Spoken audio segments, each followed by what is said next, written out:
Right. Well, welcome to the open call information session. My name is Erica Palmer, and I can put on my video. Um, I am the project planner for the City of Winston-Salem. I oversee the Public Art Commission, which is a city and county commission. We run a lot of different public art projects throughout the city and county, and this one in particular is a city project. We did it in 2023, so we're excited to bring it back again. And I'm going to talk more about what exactly this call is. So just going through the agenda. Sorry, let me get my mouse there. Okay.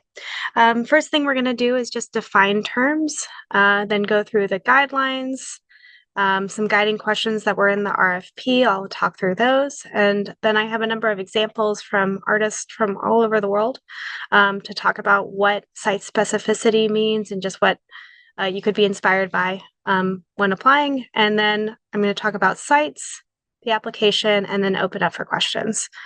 So let me get started with those terms. All right. Well, the first thing that we want to talk about is just public art in general. What is public art?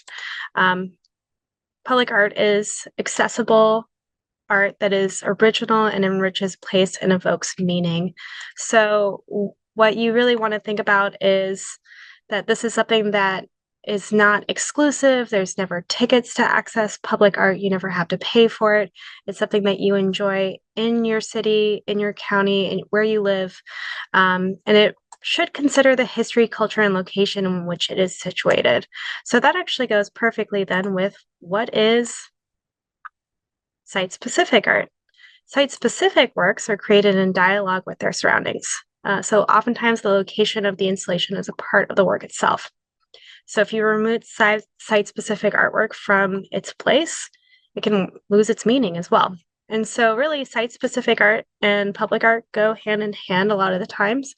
Site-specific art can be more temporary. Public art is oftentimes seen as permanent. But today, we really want to think about public art as something that can be temporary, can be something that is experienced in a short term, whether it's a few days, a few weeks, months, or years. Oftentimes, I think when we think about public art, we're thinking, oh, it's up for decades. But with this call in particular, for people who've never done public art before, it's easier to transition, kind of ease in with a more temporary project. So the guidelines for this call is that whatever you're proposing should be site-specific. It should be thinking about the location in which it is and how it's responding to that place. The projects can be curatorial, they can be performative, community-based, sound-based, two-dimensional, three-dimensional. Really, we want to encourage experimentation. And as I had said previously, this call is actually going to prioritize temporary or semi-permanent artwork, so nothing lasting longer than 5 years. So for a sculpture, you don't have to worry about it being something that maybe wears through time, but actually just can be up more temporarily, thinking about those materials instead. So then preference will be given to projects that are proposed on city properties. So that's greenways, parks, and community spaces. And I'll get more into that. And the budget is up to $10,000. There's a minimum of $1,000 as well.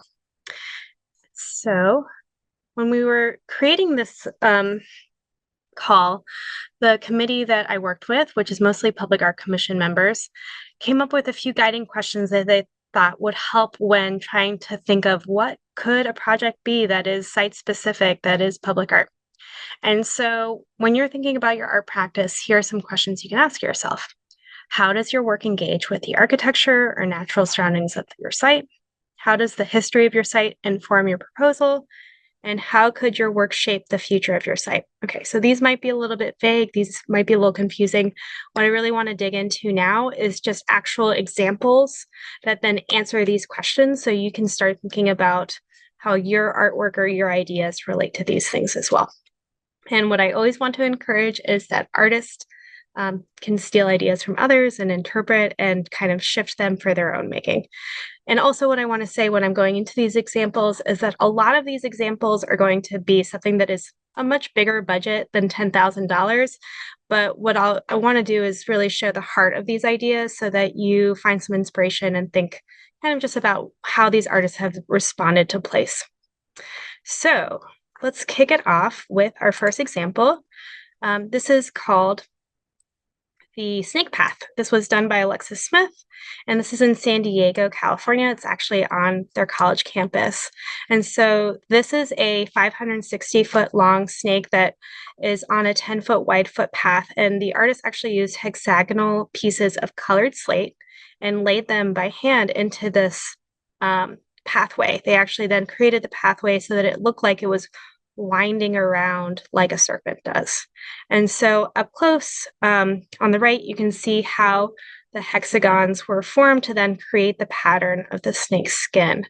And so walking on it, these are just kind of slate pavers, but from an aerial view and often from the buildings, you then experience that snake. It's something that's then embedded into the environment.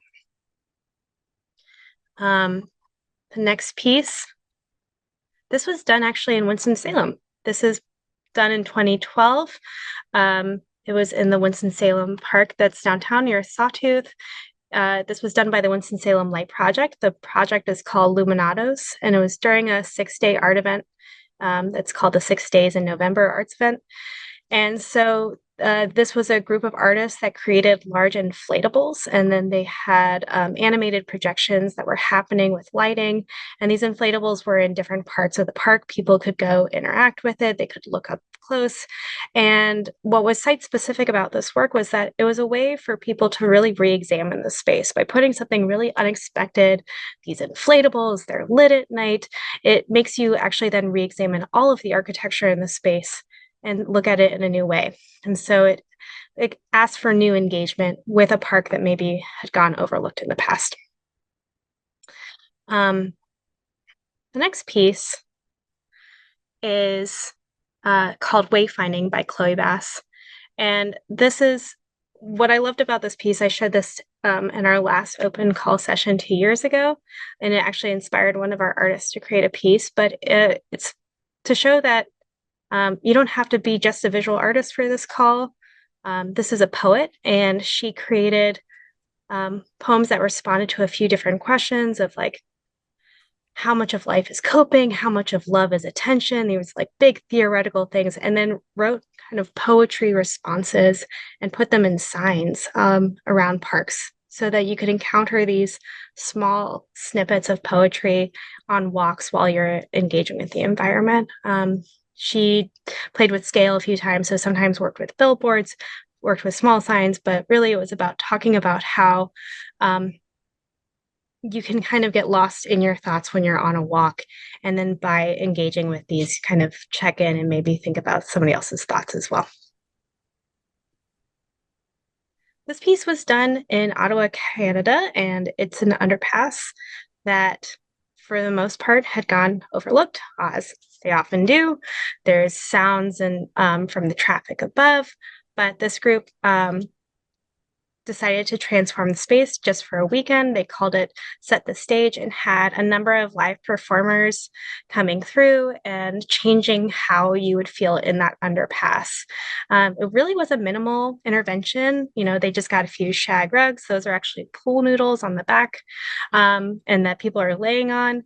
But it was a way to just kind of change how you view that structure and what's usually seen as kind of a harsh or dark space. They add some brightness to it, and then they added entertainment as well so that people could kind of feel like what they said was a public living room for a house show. And it was a lot of different performers that came through.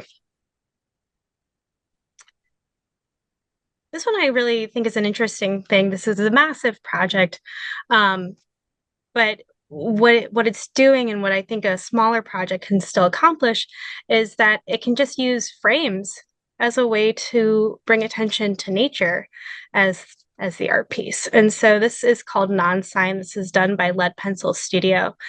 This was situated on the US-Canada border. And what this artwork really is wanting to do is actually just frame the sky and the changing clouds and how it goes through the seasons. And so it's really fun because that billboard, kind of quote unquote, is always changing. But it's celebrating nature instead of kind of an ad or what you typically expect to see in a billboard.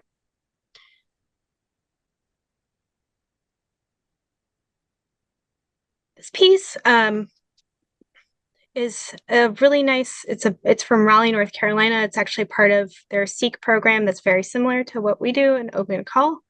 This was done in 2020, and it was a sonic meditation on grief and loss. So it integrated field recordings, voicemails, archival interviews, and music. And it was intended to be listened to while you walked a path in a park. And you were getting to hear these people reflecting on grief.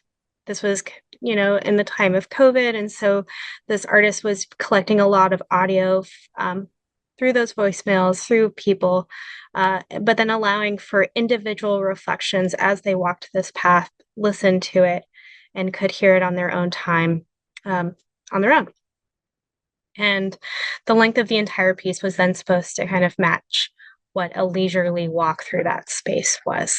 And the way that it was interacted with was that these maps were handed out, but then there was a QR code for somebody to connect and listen to the audio with. Another way of thinking about how we engage with our environment. This is just another walking piece, but it was that an artist invited a high school marching band to play a song, and yet each individual musician was on their own, walking in a separate kind of pathway through the downtown area of Denver, Colorado. So just like you're walking your own path and sometimes intersecting with other people, the players would intersect at different points in the city, in their pathway, and you'd hear those two instruments kind of playing against each other. But what it was intended to do was, with music, with this shorter performance, it allowed for people to kind of re-examine just their experience of walking around downtown and what music can do to change that. And I love that they used high school band members for this experience. So there are visual examples of just painting. This was an artist, very famous, Alex Katz, but then he created a painting of somebody that you see from behind, and had this statue then that's flat, erected in different parts of New York City. And so it looked like the person was always walking away from you in any direction that you were facing it. And it was put in different places around roadways, especially Park Avenue. There were 8 of this figure. But what I really like showing about this piece is that while this artist used steel to paint on, and it was a much more sturdy structure, you could be doing this for a more temporary piece with plywood. It's a stand. It creates a temporary mural in a space that really then way more engages with its environment by being a standalone cutout. So a lot of what I've talked about so far is engaging in the environment. These people are thinking about their natural surroundings, they're thinking about their city surroundings, and how they can create something that makes you re-examine your space and kind of look at it differently. Another way to think about this is the history that we have in our city. How can you look at a space and think about all of the things that have happened there before, all the things that are happening with the people who live there, and make art that it makes us acknowledge that. This is another piece from the Winston-Salem Light Project. If you recognize the intersection, this is the corner of Lawtown and Main, and right across from the YWCA. So this was done in 2019, and this was actually a series of projects that were called Lines. It featured a neighborhood of light centered around a single house, typical of those found in 1940s in Blue Street. And it was a neighborhood that has been destroyed in the late 50s due to the building of Highway 52. And so this project was a way of highlighting these lost houses and highlighting a history that many people didn't know about of these losses. And so with some of the pieces that were done in different parts of the neighborhood, only doorways were left and kind of outlines of the houses. And so this was a temporary piece that was only up for a short time, but brought attention to a past history that many people don't know about. Similar, this is a way of talking about natural history in a city as well. This piece is called Ghost Rivers. It's mile-and-a-half long public art installation, and it's also a walking tour. And so this artist, Bruce Willen, he wanted to talk about streams that were buried underneath the streets of Baltimore and that had once shaped these neighborhoods and once shaped the landscape, but now with modern amenities and roads, a lot of these streams are hidden. And so he then went through, painted where these streams were, created a walking tour, talking, and created signs that gave information on the history of these streams as well. So we can talk about the history of a place. We can talk about the history of the natural environment. We can also think about acknowledging history as our present history as well. This is a piece by Mark Anthony Brown Jr. This was done in Atlanta, Georgia, and he photographed community members at sites within the neighborhood, like the municipal market where he ended up hanging the works. But he really just wanted to inspire families to engage with their lineage and highlight the importance of documenting and archiving, preserving familial histories. I think it's just a really beautiful opportunity for people to get nice photos of themselves, but then also have them up around the neighborhood so that you're getting to see who your neighbors are, who it is that lives in this area. And so he had them up or on buildings, wheat pasted, but also framed in certain areas as well. It was just a photo album of the city. This is another kind of acknowledgement of the people who live in a place. This was done in Philadelphia. If you recognize what that box is, it's a lot of those newsstand boxes that are most of the time empty or kind of derelict or barely used. This artist repurposed them and decided to create neighborhood or neighbor ballads. And so they were creating broadsides. These are notices that are printed on sheets of paper, done really quickly, but they decided to do 8 profiles of people living in that community and putting out portraits of them, pieces of poetry, stories of these people, so that you felt like you got to know your neighbors through these kind of news announcements that were coming through these boxes. Now, the final question that we'd asked kind of to help you think about site specificity was, what could you create that also makes you make somebody reconsider the site in a future? So this is a little bit of a more abstract way of thinking about site-specific art, but I wanted to show some examples that can kind of get you thinking about the future. So one thing is this piece was a 2-part botanical arts investigation. So this artist actually worked with students to teach them about native plants and native flowers in their area. They did a lot of plant identification treks. They learned about the urban flora. They did drawings and illustrations and charts. So this was a long-term residency with kids.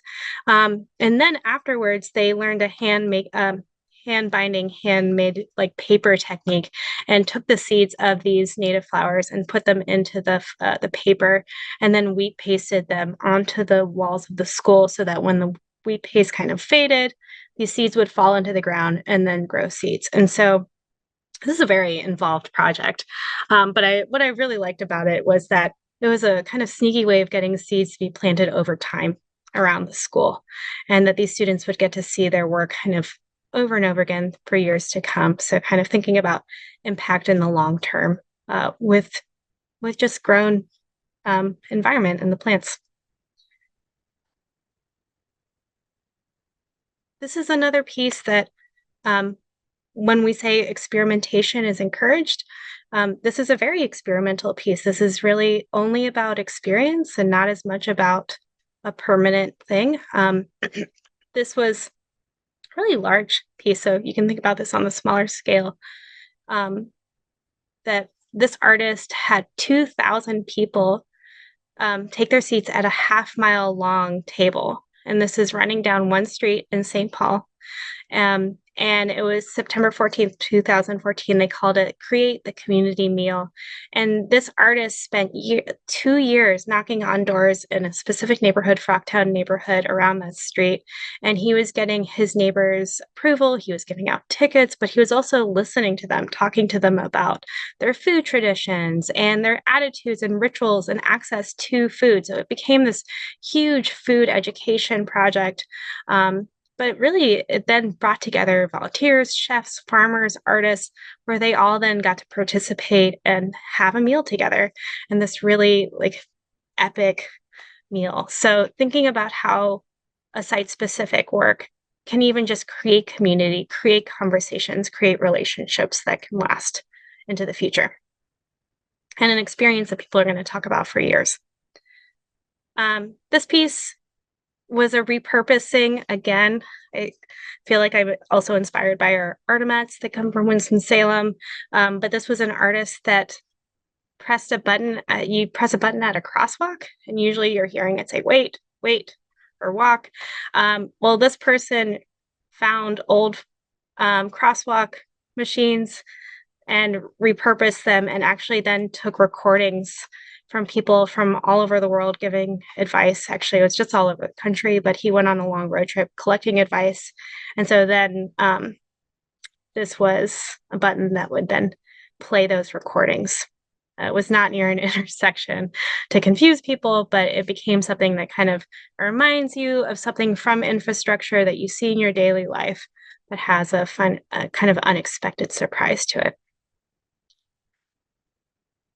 It's actually 2 projects, but what I wanted to highlight here with thinking about the future is just access to art. That one thing that I love about public art is that it's breaking down accessibility. It's making it so that anybody can experience art, and these projects kind of continue this vein of this. The piece on the left is called the Truck Art Project, and this was actually a larger project throughout Spain where these artists would get trucks and then have art painted on the side or installed on the side. Sometimes they were prints. You could even think of things inside the truck, and then drive them to more remote areas of Spain where people weren't necessarily having access to a museum, to galleries, to art in their everyday life. And so it was changing how you can experience art and where you can experience it. On a smaller scale, and a really great example, though, is also in Raleigh, North Carolina. There's the Grid Project. This was part of their Seek project, another experimental call, where a group of artists have now done a series of pop-up art events. And they're doing this in garages, in people's, and other galleries that are already known around town, but maybe not well visited. And they're curating shows with artists. But I love to think about this happening in somebody's shed, somebody's driveway, and that it's not only taking art into the neighborhoods where you oftentimes don't experience it, but starting conversations in different spaces as well. And then flying through these so that we can talk as well. This piece was another piece that engaged a big band. Carmen Papalia is actually an artist that is blind and wanted to talk about his accessibility and kind of experience of walking through a city. And so he had worked with a band so that kind of these instrumentalists would have different sounds associated with kind of warnings for him of oh, you need to turn left, or you need to watch out for this person in front of you, or you need to do this. And they would walk beside him and play the sounds to kind of allow him to know how he needed to navigate the space. So then it became kind of this walking announcement of this person, but also kind of a way for people then to rethink how they engage with the space, how they walk through it, whether there's that privilege of sight, but also then how sounds can tell us what's going on around us. So this artist would go on multiple walks with a marching band. It was an 18-person ensemble and has done this at multiple locations around the world or around the country. All right. So those are the examples that I wanted to highlight. And as I want to remind you, a lot of these are things that happen on a much bigger scale, but they're all hopefully ideas that you can kind of take glimmers from of just thinking about how did an artist make you think about your space? How did they make you maybe pause in a certain place, re-examine, and think? And so then the question is, well, where do I start? How do I do this? Um, the first thing that you're going to want to do for this call is, it's not a mural, it's not a sculpture. We're not just asking you to just kind of throw something up there, but really think about your art practice. So I just have an example. Let's say you are a spoken word artist. Well, the first thing you want to do is really break down what that means. So there's a few different ways that you're creating art really as a spoken word artist. You could be creating poetry, you're doing oral storytelling, and you're doing live performance. And so then thinking about, well, how can these ideas and what can my art form be experienced by the public? Well, there could be reading. So thinking about those signs that happened in the park, are people reading small snippets of what you've written? There's oral storytelling. Are people listening to recordings of storytelling of your words, of other people's words combined as they're experiencing a space? Or there's live performance. Are people watching a live performance? Are you creating a new space for art to be happening somewhere in the city that's maybe an unexpected way of experiencing art? The other thing that you have to think about then is finding a site. So, as I've laid out, because we're a city commission and it is easier to get a piece on city property and working with us. And so the first thing you should really ask where do I want to put art? Is it a government run building or space? So yes, what is it? Is it a sidewalk, a road, or a crosswalk? If so, that's great. Those are all city property if you're within the city limits, and those are fair game for an art piece. If it's a park, a greenway, or even like a landscape plot, then once again, parks and greenways, for the most part, those are all city property. I can put on a link at the end of this that actually lets you look at a map and see who owns a plot of land if you have a question about like a median or a certain park. And then if it's a library, a prison, or the courthouse, that's supposed to say no. That is not viable for this call because those are county owned, and right now these are city funds, so they're only going towards city projects. Now, if it's not a government run building or space, if it's privately owned, then you have to ask yourself a few questions. If it's indoors, so let's say you're wanting to do a piece inside of a restaurant or inside of an apartment building, that is not viable for this call. That's something that's not accessible to anyone and everyone. And so that would not be something that's technically public art. Now, if it is something that is privately owned, but let's say you're wanting to do something on the wall of a building that people can walk by, or you're wanting to do something in a park that maybe is owned by a private entity like Artivity Park or Bailey Park, then you can propose a project for the space, but we'll have to go through getting additional permissions later on from those owners.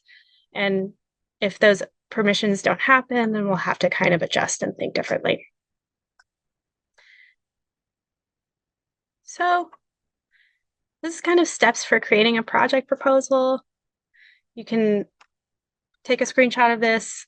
I will share this presentation so you can revisit this, but really it's just asking these questions. What is your art practice? Are you a filmmaker? Are you a painter? Are you a drawer? A community organizer? Break down what you do. Kind of think about all of the different aspects of your art practice and how those look. And then look at those things and think, what is the best way for somebody to experience that if it's going to be in a public space? And then think about where that could happen. So then from there, you would create a description of your idea, answer that what, how, where, and why, and then start to outline those logistics. So what we talked about earlier, kind of, is it a private or public space? What kind of materials are you going to need? How would you create this? Will you need to work with other people? And how long will it take you? So then, once you have all those answers, you don't have to have them very refined at this point. Really, what I want you to be thinking about is big picture, big idea, and thinking about how you can pitch that to this committee. So I'm going to actually change things up and share another screen. Let me go to that really quick. Okay. So this is the application. It is on Submittable that we're doing it now. And when you get to this page, you can click on Open Call 2025, Apply. You will have to log in and create an account. That's free to do. You just have to give an email address and create a password. I've already done that. We have outlined just some of the logistics. And the first thing you'll have to do is do a few eligibility questions. So are you over 18 years of age? I am. Now, let's say somebody who's under 18 wants to apply. They can apply as part of a team, but there has to be at least one person who is over 18 on that team.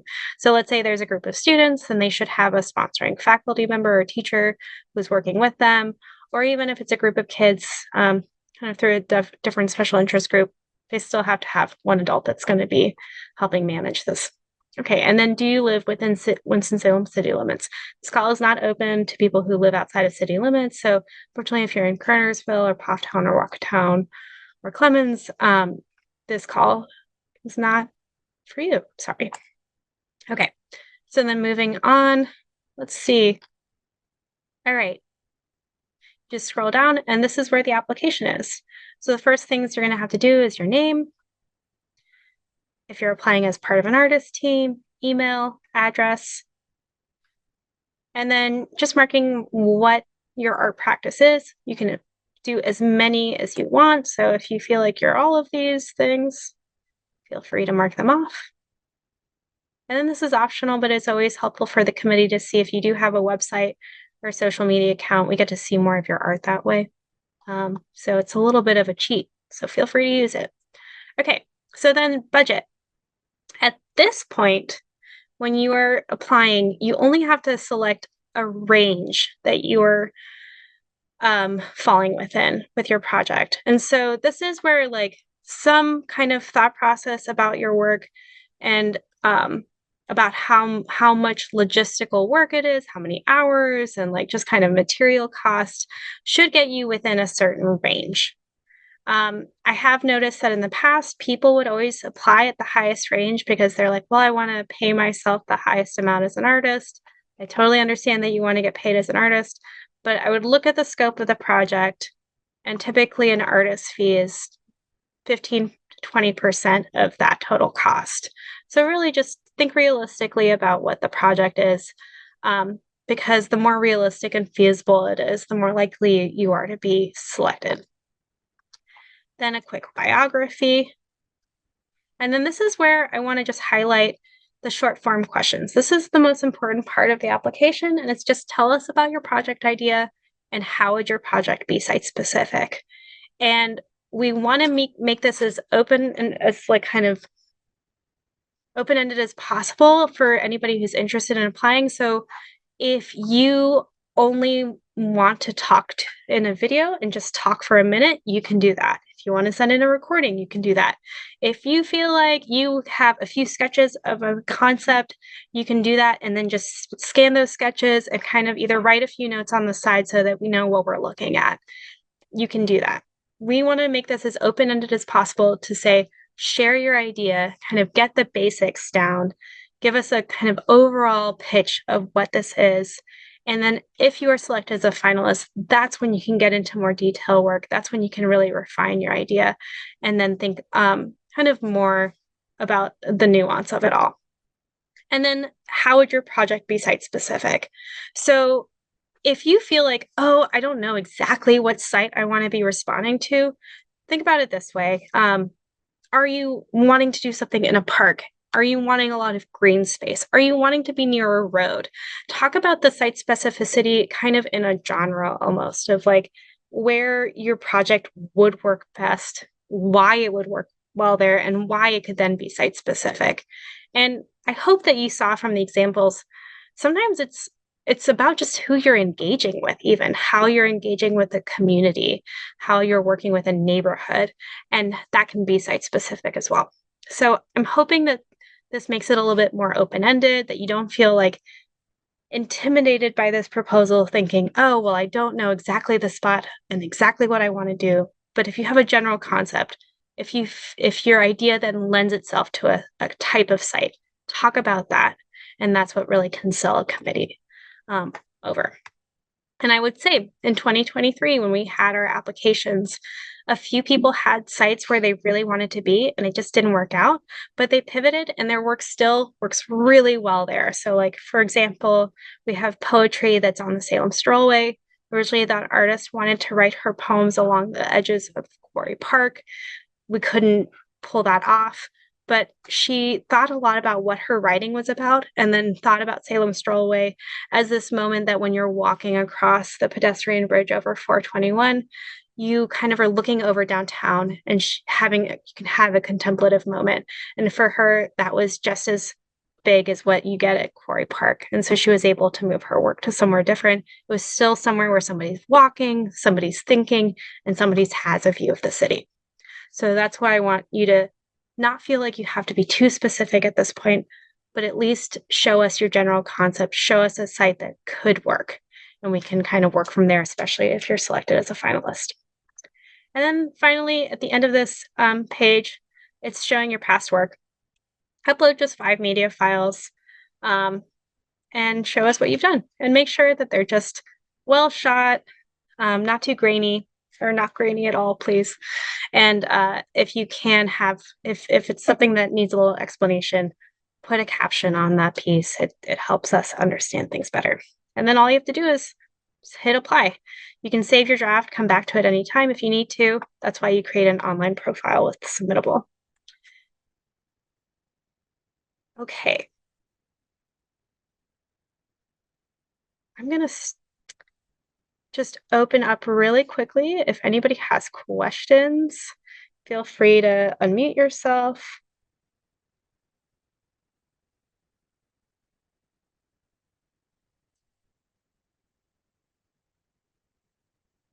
Well, I will be posting this online so that if you are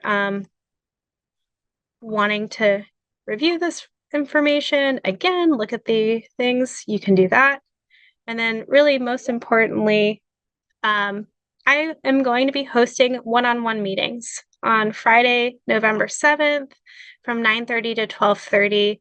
So if you are free at that time, come in, drop in. You don't have to make an appointment. Just come to the Camino Bakery in Brookstown, talk to me, tell me what you're working through, show me your application, show me your images, and I am happy to kind of help you pick that apart and strengthen your application so that it really is the best version of what you can do for the committee.